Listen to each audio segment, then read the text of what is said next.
Good evening, students. I am Govind Injeti. Today we will be teaching you the various quantitative credit control measures of the Reserve Bank of India to control the liquidity in the system. As defined earlier, one of the principal monetary functions of the Reserve Bank of India is to control the credit available in the system. Now, the Reserve Bank of India, through its monetary and credit policy, initiates two kinds of credit control measures. The first is called the quantitative or the general credit control mechanisms, and second, the qualitative or the selective credit control mechanisms. Students, as promised, as a continuation of the earlier session, today we shall discuss the various quantitative credit control mechanisms used by the Reserve Bank of India to control the credit availability or the liquidity availability in the system. Now, students, these credit control measures, basically the quantitative credit control mechanisms initiated by the Reserve Bank of India, are contained in the RBI Act of 1934 and the Banking Regulation Act of 1949. I repeat, the two principal legislations containing the credit control functions of the Reserve Bank of India are the Reserve Bank of India Act 1934 and the Banking Regulation Act of 1949. Principally, credit control mechanisms, quantitative credit control mechanisms are those mechanisms which control the volume or the quantum of credit available in the system. Principally, students, there are 8 credit control instruments used by the Reserve Bank of India. Credit control function comes under the monetary functions of the Reserve Bank of India. Now, the principal 8 instruments used by the Reserve Bank of India, which are also called as the quantitative credit control measures or quantitative credit control instruments are: 1. The bank rate, 2. The cash reserve ratio, 3. The statutory liquidity ratio, 4. Open market operations, 5. The repo rate, 6. The reverse repo rate, 7. The marginal standing facility, and 8. Deregulation of interest rates on savings accounts of the banks. Now, these are the 8 principal instruments, the 8 principal quantitative credit control instruments used by the Reserve Bank of India to regulate the volume of credit or the quantum of credit in the system. Now, students, now let us go to the first instrument called the bank rate. Yes, now we shall use the slide, students. Yeah. Now, students, let us go to the first one, which is the bank rate. Now, students, what do you mean by the bank rate, right? Bank rate is defined as a or as the quantitative credit control instrument, which is the rate at which the RBI lends long-term credit to the banks. I repeat, students, bank rate is the instrument or the rate at which the RBI supplies long-term credit to the banking sector or to the banks, the commercial banks, right? Or else you can also define, yes, bank rate as the rate of refinancing, in the sense RBI financing the banks or RBI providing credit to the banks. Yeah, RBI providing credit to the banks, which in turn lend to the various sectors of the economy, are defined or is defined as the bank rate. Students, now the RBI Act of 1934 specifies the bank rate. Yeah, the current bank rate, students, yeah, as part of the latest monetary policy review announced on the 8th of June, about 15 days back, 8th of June 2022, which is the second bi-monthly review of the financial year FY23, The current bank rate stands at 5.15%. This is the rate at which the RBI lends long-term credit to the various commercial banks. The current bank rate stands at 5.15%. Now students, during inflation, that is the price rise situation, the RBI tends to increase the bank rate. Now what happens when the RBI increases the bank rate? When the RBI increases the bank rate, as a consequence, the banks will be disincentivized to borrow from the Reserve Bank of India. Yeah, this reduces the credit availability in the system. Now, during inflation, there is a need to reduce the volume of liquidity available or the credit available in the system. Yeah, thus the Reserve Bank of India increasing the bank rate during inflation stems the liquidity flow in the system and helps in cooling the economy. Now, during deflation, that is a price fall scenario or a price fall situation, the RBI decreases the bank rate. This will incentivize the banks to borrow from the Reserve Bank of India and lend it to the various sectors of the economy. This would stimulate or pump prime economic activity and which increases the rate of economic growth.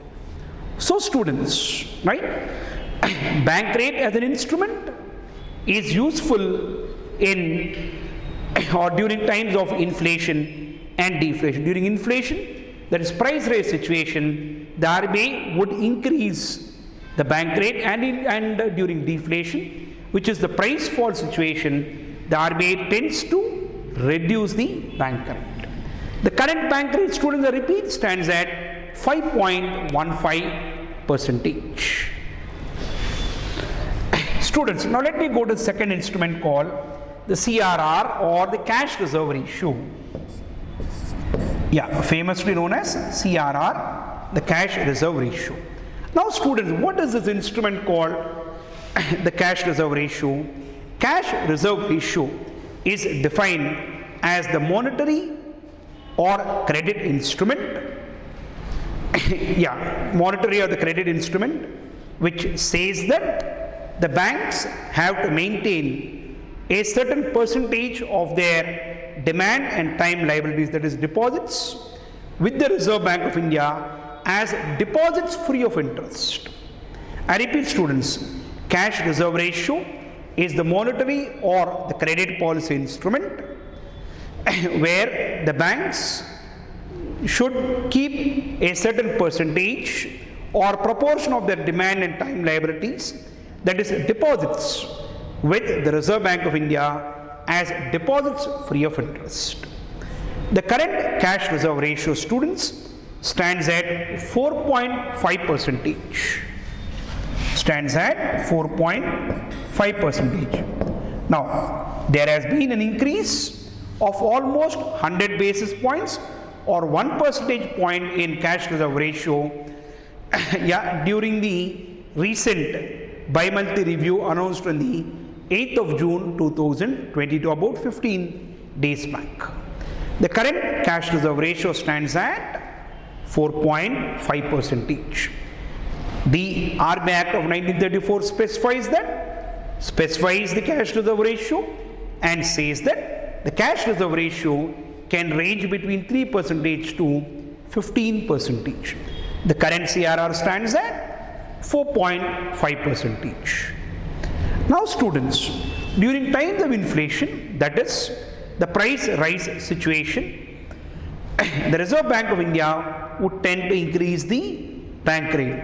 Now we are all witnessing an inflationary scenario where your consumer price index inflation figure has touched almost 7.9%. So the Reserve Bank of India has increased the cash reserve ratio to 4.5%. Now, what is the consequence? If the Reserve Bank of India raises the cash reserve ratio, this would decrease the credit availability with the banks, since they need to store or keep with the Reserve Bank of India as reserves, as a cash reserve ratio. Once the CRR increased, that would impede the credit availability or the liquidity availability with the banks, which in turn affects their credit creation capacity. This would decrease the availability of credit in the system and helps in cooling the economy. Thus, during times of inflation, that is the price rise situation, the RBI would increase the cash reserve ratio. Now let's look at the opposite side. During times of deflation or the price fall scenario, the Reserve Bank of India would tend to decrease the cash reserve ratio. Now what is the consequence?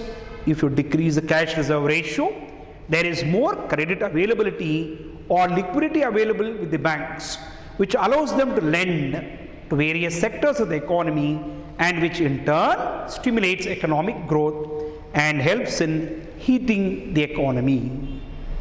Right? Yes, students. Thus, during times of deflation, the RBI would tend to decrease the cash reserve ratio. The current cash reserve ratio, students, stands at 4.5%.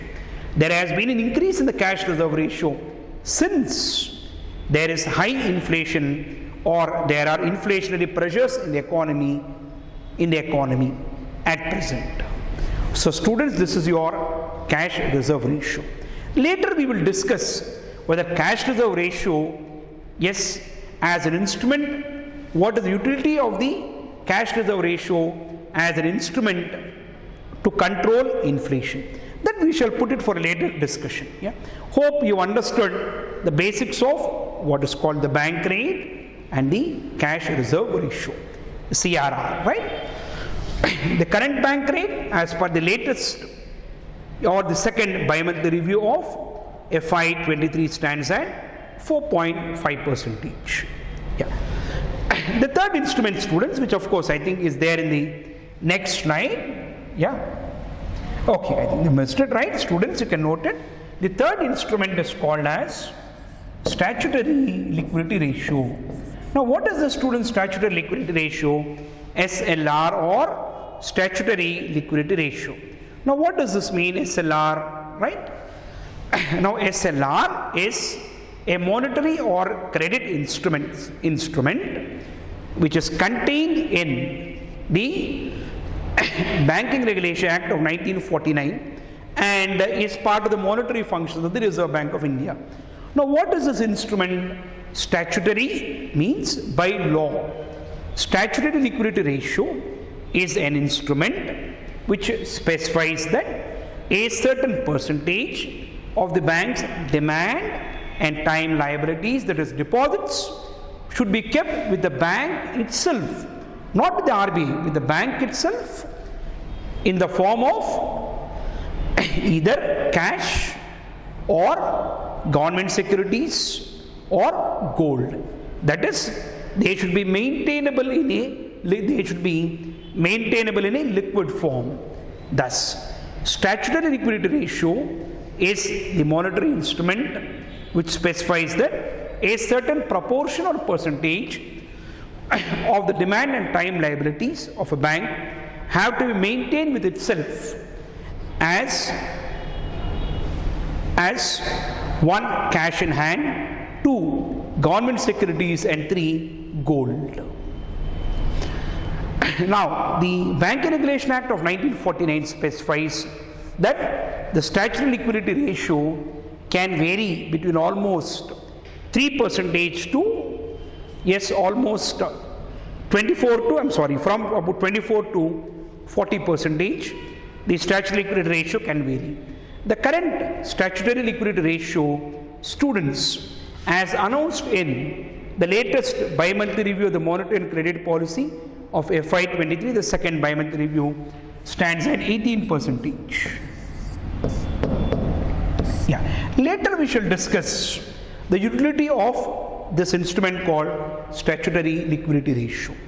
Thus, SLR can be described as an instrument which specifies that a certain percentage or proportion of the bank's demand and time liabilities, that is deposits, should be maintained by the bank itself in a liquid form, that is in the form of cash in hand, gold and government securities.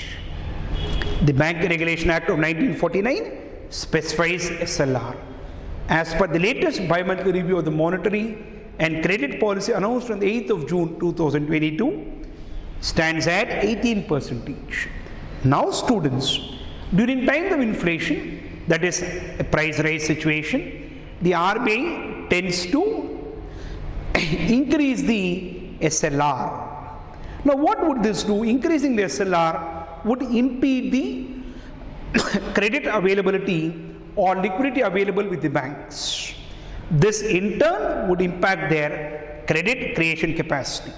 That reduces the liquidity flow into the system and helps in cooling the economy. Now this action of the Reserve Bank of India in raising the statutory liquidity ratio is defined as a tight monetary stand or monetary tightening or quantitative tightening or monetary tightening. Now, during times of deflation, that is price fall situation, the RBI tends to decrease the SLR. This in turn would increase the credit availability with the banks. That in turn would increase the credit creation capacity of the banks, which allows them to lend to various sectors of the economy. This would stimulate economic growth and helps in inducing multiplier effects in the economy. Yeah. Now this move of the Reserve Bank of India to decrease the SLR is defined as monetary easing or quantitative easing or loose monetary policy. Yeah. So students, this is defined as what is called the statutory liquidity ratio. In the next sessions, we shall discuss the utility of both CRR and SLR as effective instruments of liquidity management. That we shall do it later once we are done with the basics of all the credit instruments. Yes, students, right? Now, let me go to the next instrument. The next instrument is called as the fourth one, right? It's written as 3 here, but please note this is the fourth instrument called the open market operations. Now, in fact, open market operations had come as a bit in your examination 2022 UPSC Prelims. Now what do you mean by open market operations? Open market operations are operations conducted in the money market which involves the buying and selling of government securities. The two principal players involved here are the Reserve Bank of India and the commercial banks. Students, the buying and selling of government securities. Now, during times of inflation, the RBI tends to absorb the liquidity available in the system by selling the government securities. Now, when the RBI sells the government securities and when these government securities are purchased by the commercial banks, that would tend to decrease the liquidity available with them. This would help in cooling the economy and reducing inflationary pressures. This stand of the Reserve Bank of India is known as a tight monetary stand or monetary tightening or quantitative tightening. During times of deflation, the RBI tends to inject liquidity into the system by purchasing the government securities sold by the commercial banks. Now,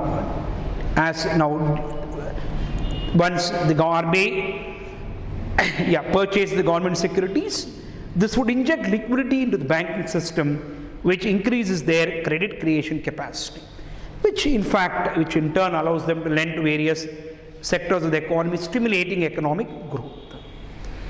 This would help in reducing or addressing the deflationary situation. Now, this stand of the Reserve Bank of India in purchasing government securities, which allows them to inject liquidity into the system, is defined as quantitative easing or monetary easing or loose monetary policy or a cheap money policy. Now, this is the impact of the instrument called open market operations or OMO.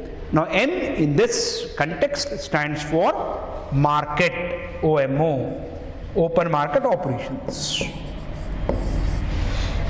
Students, now let me go to the next instrument, the fifth instrument called Repo Rate. Now what do you mean by Repo Rate, students? Repo Rate stands for repurchase option rate. Now what is repurchase option rate? This is a monetary instrument which has been introduced by the Reserve Bank of India as part of economic reforms, right? With monetary reforms being a subset of economic reforms. This instrument was introduced in 1992 by the Reserve Bank of India. Repo instrument or repurchase option instrument was introduced by the Reserve Bank of India in the year 1992. Now what is this monetary instrument called repo? Repo instrument or repo rate is the rate at which the RBI lends short-term credit to the banks. If bank rate is the long-term credit, repo rate stands for short-term credit. The rate at which the RBI lends short-term credit to the banks is called repo function or repo rate function, or repo defined as a monetary instrument which is contained in the RBI Act of 1934 and is part of the monetary functions of the Reserve Bank of India. Now during times of inflation, students, the RBI tends to increase the repo rate. When the RBI increases the repo rate, that would disincentivize the banks to borrow. This would impact the liquidity or credit available with the banks, which in turn stems their credit creation capacity. Yes, students. Now, this is during inflation, and this move of the Reserve Bank of India in increasing the repo rate so as to control inflationary pressures is defined as monetary tightening or a tight monetary policy or quantitative tightening or a dear money policy. Now, during times of deflation, students, the RBI tends to decrease the repo rate, which increases the credit availability with the banks because this would incentivize the banks to borrow. This increases the credit or liquidity available with the banks, which in turn increases their credit creation capacity, which will allow them to lend to various sectors of the economy, stimulating economic activity. This is done to address the effects of deflation. Yes, students. So repo as an instrument during times of inflation, or operation of the repo instrument during times of inflation and during times of deflation. Now, many economists, many monetary economists define the repo rate as the key policy rate or the key interest rate around which all other instruments tend to spread. Students, as per the latest bi-monthly review of the monetary and credit policy of FY23, the current repo rate has been increased from 4.5 to students 4.9 percentage. 4.5 to 4.9 percentage. This is the current repo rate. Now, what is the reverse repo rate? Reverse repo rate is the rate at which the RBI, reverse repo rate is the monetary instrument which has been introduced in the year 2000, students, which has been introduced in the year 1996, which is again part of your economic reforms, monetary sector reforms being a subset of your broader economic reforms. This instrument was introduced in the year 1996. Now, what is the utility of this instrument? How do you define this instrument? This again is contained in the RBI Act of 1934 and is part of the monetary functions of the Reserve Bank of India. Now, what is the reverse repo rate? How do you define this instrument? Reverse repo rate is the rate at which is defined as an instrument or is defined as the rate at which the RBI pays interest on the short-term funds parked with it. Students, now during times of inflation, the RBI tends to increase the repo rate, increase the reverse repo rate. Now, why does it try to do this? When the RBI tries to increase the reverse repo rate, the banks would be incentivized to park their funds with the Reserve Bank of India so that they can earn additional interest income instead of lending to various economic activities. This in turn would stem the liquidity available and would stem the credit creation capacity of the banks and helps in cooling the economy. So this act of the Reserve Bank of India to increase the reverse repo rate is defined as monetary tightening or a tight monetary policy or quantitative tightening. Students, what is reverse repo?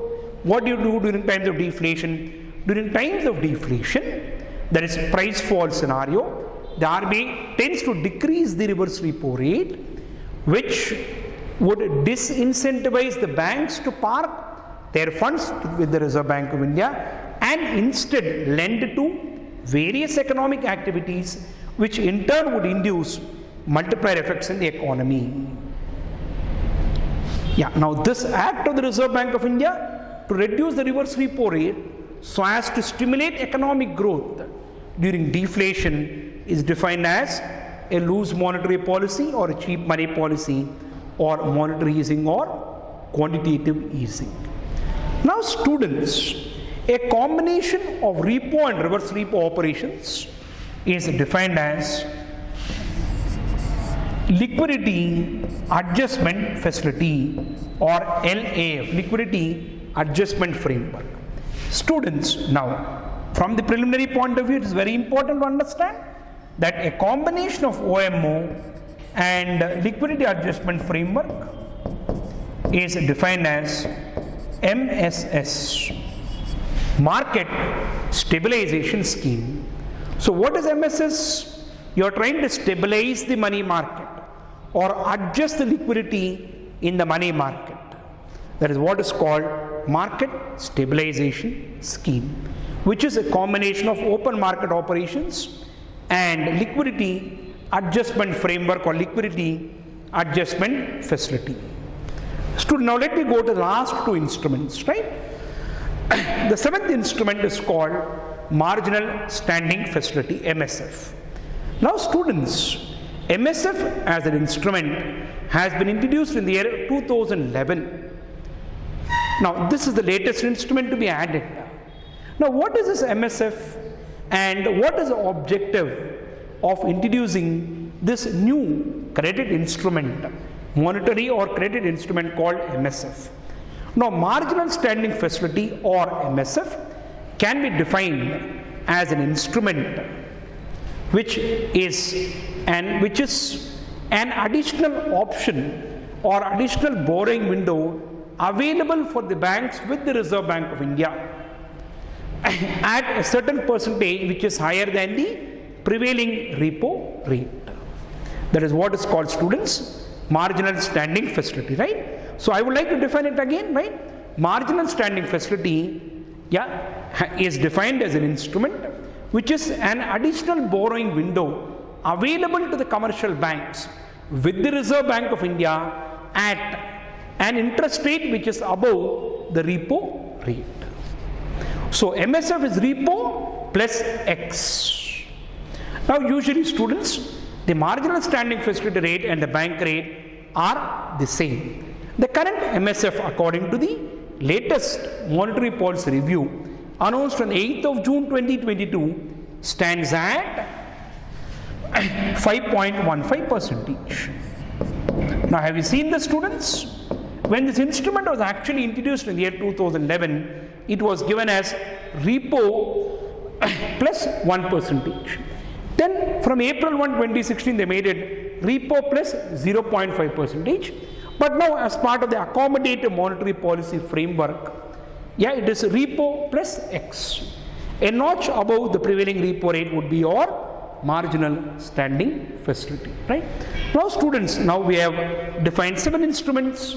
First, the bank rate. Second, the cash reserve ratio. 3, the statutory liquidity ratio. 4, open market operations. 5, repo rate, 6 reverse repo rate, 7 marginal standing facility. The 8th instrument, probably we might not look at it as an instrument, but it is good if you know what it is, right? It is indirectly connected to your monetary functions. Now what is the students? The 8th instrument, deregulation of interest rates on your savings accounts.